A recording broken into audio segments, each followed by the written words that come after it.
নমস্কাৰ আপোনালোকে চাই আছে অসম সংবাদ 24 ঘণ্টা। আজি আমি অসম সংবাদ 24 ঘণ্টায় আহি উপস্থিত হৈছোঁ শ্বহীদ নগৰী ঢেকিয়াজুলিৰ শংকৰদেৱ শিশু নিকেতনৰ প্ৰাংগণত। আৰু শ্বহীদ নগৰী ঢেকিয়াজুলিৰ শংকৰদেৱ শিশু নিকেতনৰ প্ৰাংগণত আজি দিয়া হৈছে বিহু নাচ আৰু ঢোল বাদনৰ প্ৰশিক্ষণ। আমি দেখুৱাই আছোঁ সামগ্ৰিক পৰিৱেশ। এয়া হৈছে শ্বহীদ নগৰী ঢেকিয়াজুলিৰ শংকৰদেৱ শিশু নিকেতনৰ দৃশ্য। আৰু ঢেকিয়াজুলিৰ শংকৰদেৱ শিশু নিকেতনৰ প্ৰাংগণত এনেদৰেই আজি কিশোৰ কিশোৰী যুৱক যুৱতী আনকি শিশুসকলৰ মাজত দিয়া হৈছে বিহু নাচ আৰু ঢোল বাদনৰ প্ৰশিক্ষণ। এক সুন্দৰ পৰিৱেশ আজি বিৰাজ কৰিছে ঢেকিয়াজুলিৰ শংকৰদেৱ শিশু নিকেতনৰ প্ৰাংগণত। আৰু শংকৰদেৱ কলা কৃষ্টিৰ উদ্যোগত আজি ঢেকিয়াজুলি শংকৰদেৱ শিশু নিকেতনৰ প্ৰাংগণত দিয়া হৈছে এই প্ৰশিক্ষণ। আমি সামগ্ৰিক পৰিৱেশ দেখুৱাই আছোঁ। বিভিন্ন প্ৰান্তৰ পৰা আহিছে কিশোৰ কিশোৰী শিশুসকল এই কৰ্মশালাত অংশগ্ৰহণ কৰিছে, এই প্ৰশিক্ষণত অংশগ্ৰহণ কৰিছে। আৰু এই প্ৰশিক্ষণত অংশগ্ৰহণ কৰি নিজৰ যি সংস্কৃতি জীয়াই ৰখাৰ তেখেতলোকে চেষ্টা অব্যাহত ৰাখিছে। সঁচাই এক সুন্দৰ পৰিৱেশৰ মাজেৰে আজি এই প্ৰশিক্ষণ দিয়া হৈছে শিশুসকলৰ মাজত, কিশোৰ কিশোৰীসকলৰ মাজত। আৰু ইয়াতে বিভিন্ন প্ৰান্তৰ পৰা আহিছে প্ৰশিক্ষাৰ্থীসকল।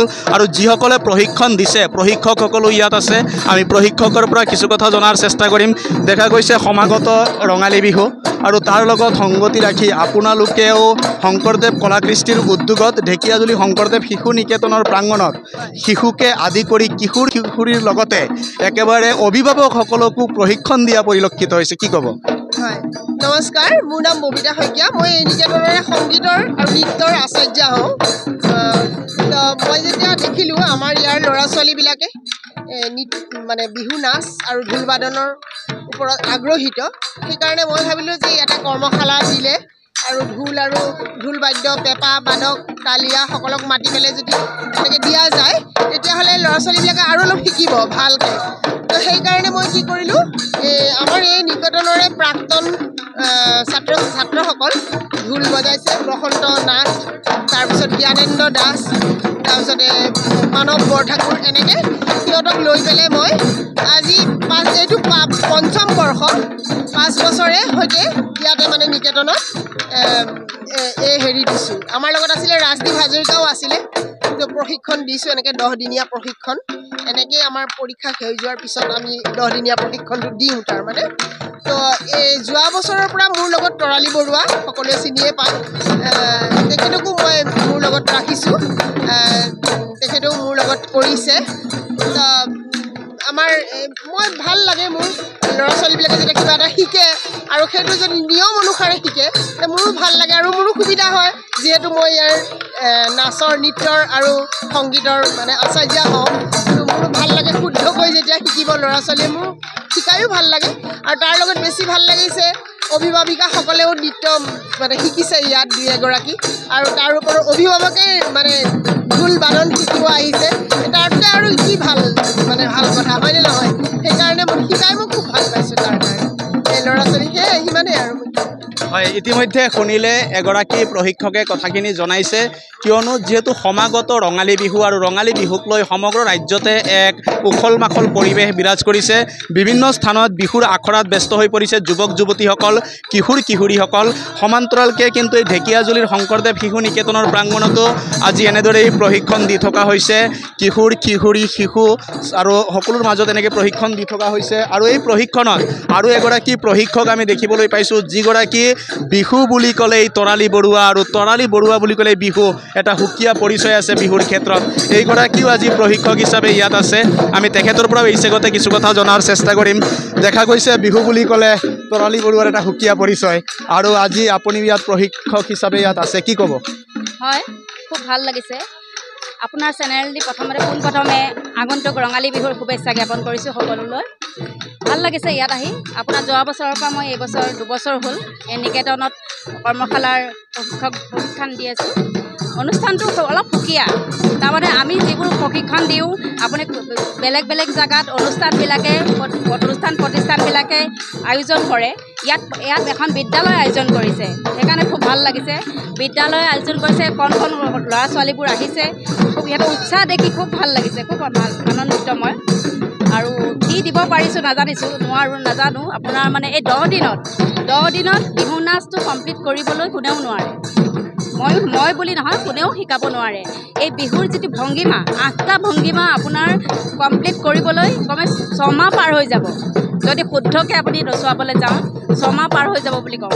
যি কণ ল'ৰা ছোৱালী আহিছে, 10 দিনত অকল চেষ্টা কৰিছোঁ কিবা এটা দিবলৈ। দিব পাৰিছোঁ নে নাই নাজানো, কিন্তু যিখিনি পাৰি দিছোঁ। খুব ভাল লাগিছে। ইয়াত অসমীয়া নহয়, সকলো জনজাতিৰ লোক আহিছে, বিহু শিকিম বুলি আহিছে, সেইকাৰণে খুব ভাল লাগিছে। হয়, ধন্যবাদ। হয়, এটা সুন্দৰ কথা উপস্থাপন কৰিলে তৰালী বৰুৱাই। আৰু মই এটা কথা কৈছিলোঁই যে বিহু বুলি ক'লেই তৰালী বৰুৱা, আৰু তৰালী বৰুৱা বুলি ক'লেই কিন্তু বিহু।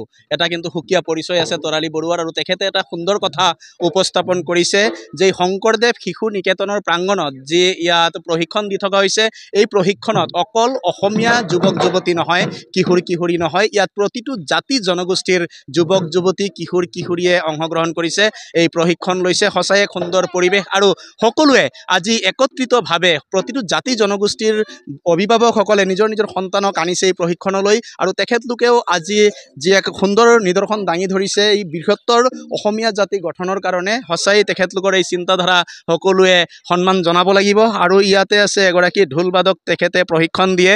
আমি তেখেতৰ পৰাও কিছু কথা জনাৰ চেষ্টা কৰিম। দেখা গৈছে যে বিভিন্ন প্ৰান্তত এতিয়া বিহুৰ আখৰা চলিছে, আৰু এই কণ কণ শিশুসকলৰ যি বিহুৰ প্ৰতি আগ্ৰহ প্ৰকাশ কৰিবলৈ আপোনালোকে কিন্তু ইয়াত এক কৰ্মশালাৰ আয়োজন কৰিছে। কি ক'বা আজি দিনটোত? হয়, নমস্কাৰ। মোৰ নাম শ্ৰী বসন্ত নাথ, আৰু এইখন কৰ্মশালাৰ লগত মই একে প্ৰথমৰ পৰাই জড়িত। আৰু ইয়াত ভাল লাগে, প্ৰত্যেক বছৰে আমি ইয়াত কৰ্মশালা অনুষ্ঠিত কৰোঁ। আৰু ইয়াত মানে আমাৰ যিখিনি ছাত্ৰ ছাত্ৰীৰ সংখ্যা হয়, প্ৰত্যেক বছৰ কমি থাকে, বাঢ়ি থাকে। এই বছৰ অকণমান সংখ্যা কমিছে, যি কি নহওক আশা থাকিল অহা বছৰলৈ আমাৰ সংখ্যা বাঢ়িব। আৰু এটা কথা ক'ব বিচাৰোঁ যে আজিকালি সকলোৰে পৰা বিহু বস্তুটো কি বুজি নাপায়, আৰু সকলোৱে ধৰক মোবাইলত ধৰক গেম খেলে, এইবোৰৰ ওপৰত বেছি ইণ্টাৰেষ্ট দিয়ে। কিন্তু আচলতে আমাৰ সংস্কৃতিটো জীয়াই ৰাখিবলৈ হ'লে সেই নতুন প্ৰজন্মই পাৰিব। আমি এতিয়া সকলোৱে যে একেলগে মিলি পেলাই কৰোঁ, তেহে আমাৰ সংস্কৃতি জীয়াই থাকিব, নহয় জানো? হয়, ইতিমধ্যে শুনিলে তেখেতেও এটা সুন্দৰ কথা উপস্থাপন কৰিছে। বহুতো যুৱক যুৱতী, কিশোৰ কিশোৰী কিন্তু আজিকালি মোবাইল পিটিকি থাকি দিনটো পাৰ কৰি দিয়ে, আৰু তাৰ ফলত কিন্তু নিজৰ সংস্কৃতি হেৰাই যাব ধৰিছে। আৰু তেখেতে কৈছে যে সকলোৱে এনেকৈ বিহুৰ কৰ্মশালা বা প্ৰশিক্ষণ স্থানসমূহত আহিব লাগে, আহি পেলাই নিজৰ সংস্কৃতি জীয়াই ৰখাৰ কাৰণে সংগ্ৰাম চলাব লাগে। আৰু এটা ডাঙৰ কথা, আজি এগৰাকী প্ৰশিক্ষাৰ্থী, তেখেতে এগৰাকী অভিভাৱক, তেখেতে ঢোল বাদন শিকিবলৈ আহিছে। আমাৰ কেমেৰা পাৰ্চনক দেখাবলৈ অনুৰোধ জনাম যে শিক্ষাৰ কোনো বয়সৰ সীমা নাথাকে, বয়সৰ পৰিধি নাথাকে। এই কথা কিন্তু তেখেতে আজি দেখাই দিছে সকলোকে। তেখেতে আজি ইয়াত ঢোল বাদন শিকিবলৈ আহিছে। কি ক'ব, আজি আপোনাৰ অনুভৱ কেনেকুৱা? নমস্কাৰ, আপোনালোকৰ চেনেলৰ থ্ৰুদি সকলো ৰাইজক বিহুৰ আগতীয়াকৈ শুভেচ্ছা জনাইছোঁ। মই প্ৰশিক্ষাৰ্থী, লগতে অভিভাৱক। মই নিজৰ ছোৱালীক বিহু শিকাবৰ কাৰণে লৈ আহোঁ ইয়াতে। মোৰ মানে অনুভৱ এনেকুৱা হৈছে মানে যে এতিয়া আমাৰ অসমীয়া কলা সংস্কৃতি হ'ল এটা এখন মহাসাগৰ, আৰু সেই মহাসাগৰখন মানে জুমি চোৱাৰ এটা মানে প্ৰয়াস কৰিব বিচাৰিছোঁ এই কৰ্মশালাত ভাগ লৈ মই। আৰু সেই মহাসাগৰখন বৰ বিশাল। তো সেই মহাসাগৰখনত মানে এবাৰ হোৱাৰ হেঁপাহ এটা মোৰ। তো সেই ভাৱেৰে মই প্ৰশিক্ষণ ল'বলৈ আহিছোঁ। কিবা নহয় কিবা অলপ শিকিম বুলি আগ্ৰহ লৈ আহিছোঁ। আৰু মানে খুব সুখী মই, কাৰণ ছোৱালীজনীয়ে যেতিয়া ঘৰলৈ গৈ পেলাই আমি দুজনে বন্ধু হিচাপত যেতিয়া আলোচনা কৰোঁ কথাখিনি, মানে খুব ভাল লাগে। তাইৰ লগত মানে সেই একে বয়সীয়া হোৱা যেন লাগে, তাইৰ বয়সলৈ ঢুকি পোৱা যেন লাগে। আৰু মানে সেইটোৱে কওঁ, ল'ৰা ছোৱালীসকলে আমাৰ নিজৰ কলা সংস্কৃতিখিনি সেইখিনিৰ বিষয়ে জানিব লাগে। নিজকে জানিলেহে তেতিয়াহে আমি বেলেগ কথা, নতুন কথা শিকিব পাৰিম। কিন্তু যদি আমি নিজৰ বস্তুখিনিয়ে যদি আমি ভালদৰে জনাৰ চেষ্টা নকৰোঁ, তেতিয়াহ'লে আমি বহু ক্ষেত্ৰত পিছুৱাই গৈ থাকিম। হয়, ইতিমধ্যে শুনিলে এগৰাকী অভিভাৱক, লগেদি এগৰাকী প্ৰশিক্ষাৰ্থী। তেখেতে আজি ইয়াত ঢোল বাদন শিকিবলৈ আহিছে। আহি পেলাই তেখেতেও সুখী হৈ পৰিছে। সঁচাই এক সুন্দৰ পৰিৱেশৰ মাজেৰে ইয়াত আয়োজন কৰা হৈছে এই প্ৰশিক্ষণ। আৰু এই প্ৰশিক্ষণত যিহেতু অভিজ্ঞ প্ৰশিক্ষক আছে, আৰু তেখেতলোকে বিভিন্ন যিসমূহ চৰকাৰী অনুষ্ঠানৰো প্ৰশিক্ষণ দি আহিছিলে, আৰু সেইকাৰণে এই প্ৰশিক্ষকসকল ইয়াত আছে। আৰু এয়া কিন্তু অভিভাৱকসকলৰ কাৰণে এটা ভাল বাৰ্তা, কিয়নো যিসকলে চৰকাৰীভাৱে প্ৰশিক্ষণ দিয়া প্ৰশিক্ষকে ইয়াত প্ৰশিক্ষণ দিছে এই শিশুসকলক বা যুৱক যুৱতীসকলক। আৰু আমি দেখুৱাই আছোঁ সামগ্ৰিক পৰিৱেশ। আৰু ইয়াত আহিছে অভিভাৱকসকল, তেখেতলোকেও কিন্তু পিছ পৰি থকা নাই। বহুতে আকৌ কঁকাল ঘূৰাই নাচাও পৰিলক্ষিত হৈছে। তেখেতলোকৰ এটাই কথা, যি নিজৰ সংস্কৃতি, নিজৰ কলাকৃষ্টি জীয়াই ৰাখিব লাগে, আৰু নিজৰ কলাকৃষ্টিক কি প্ৰকাৰে বিশ্ব দৰবাৰত লৈ যাব পাৰি তাৰে প্ৰয়াস কৰিছে। যেনেকৈ চৰকাৰেও এটা প্ৰয়াস কৰিছিল বিহুক বিশ্ব দৰবাৰত উপস্থাপন কৰিবলৈ, আৰু তাৰ পিছৰ পৰাই বিহুৰ প্ৰতি যেন সকলোৱে আগ্ৰহী হৈ পৰিছে, আৰু সকলোৱে যে ক্ৰমান্বয়ে বিহুৰ প্ৰতি নিজৰ সন্তান হওক বা নিজেও এই বিহুৰ কৰ্মশালাসমূহত আগভাগ লোৱা পৰিলক্ষিত হৈছে। এগৰাকী বাইদেউ আছে বা অভিভাৱক, তেখেতৰ পৰা আমি কিছু কথা জনাৰ চেষ্টা কৰিম। আজি কি ক'ব আপুনি এই কৰ্মশালাত আহি? কেনেকুৱা অনুভৱ, কেনেকুৱা? ভাল লাগিছে। হয়, আপোনাৰ ল'ৰা নে ছোৱালী আছে? ল'ৰা, মোৰ ল'ৰা ঢোলত দিছোঁ, ভাল লাগিছে। বাইদেউ অনুভৱ কেনেকুৱা? ভালে লাগিছে। আপোনাৰ শুভ নাম? বুলু দাস। হা? বুলু দাস। আপোনাৰ ছোৱালী নে ল'ৰা আছে? ছোৱালী আছে। ছোৱালী আছে। হয় হয়। হয়, ইতিমধ্যে শুনিলে অভিভাৱকসকলে নিজৰ সন্তানক ইয়াত লৈ আহিছে। বাইদেউ অনুভৱ কেনেকুৱা আজি? ভালে লাগিছে। হা? ভালে লাগিছে। ভাল লাগিছে। হয়, বাইদেউসকলে যি আয়োজন কৰিছে, আয়োজন বহুত ভাল লাগিছে। ইয়াতে তেওঁলোকক ধন্যবাদ দিছোঁ। এই ওচৰতে তেওঁলোকে ল'ৰা ছোৱালীৰ লগত শিকাবলৈ আহিছে, ইয়াতে দিছে শিকিবলৈ সুবিধাটো, সেইকাৰণে তেওঁলোকক ধন্যবাদ জনাইছোঁ ববিতা বাইদেউ। হয়, ইতিমধ্যে শুনিলে আজি যিসকল প্ৰশিক্ষক আছে তেখেতলোকক ধন্যবাদ জনাইছে। সঁচাই এক সুন্দৰ পৰিৱেশ, নান্দনিক পৰিৱেশৰ মাজেৰে অনুষ্ঠিত হৈছে এই প্ৰশিক্ষণ, আৰু সকলোৱে আহক বৃহত্তৰ অসমীয়া জাতি গঠনৰ কাৰণে, যি সংস্কৃতি, অসমৰ যি কলাকৃষ্টি জীয়াই ৰখাৰ কাৰণে এনেকৈ হাত উজান দিয়ক সকলোৱে একেলগে এটা পথৰে যাত্ৰী হওক, আমিও তাৰে কামনা কৰিছোঁ। আৰু সকলোৱে অসম সংবাদ 24 ঘণ্টা চাই থোৱাৰ কাৰণে মই প্ৰশান্ত বৈশ্যই আগতীয়াকৈ সকলোলৈ ৰঙালী বিহুৰ শুভেচ্ছা জনাই মোৰ যি সম্প্ৰচাৰ এই ঢেকীয়াজুলি শংকৰদেৱ শিশু নিকেতনৰ প্ৰাংগণৰ পৰাই সামৰিছোঁ। ধন্যবাদ।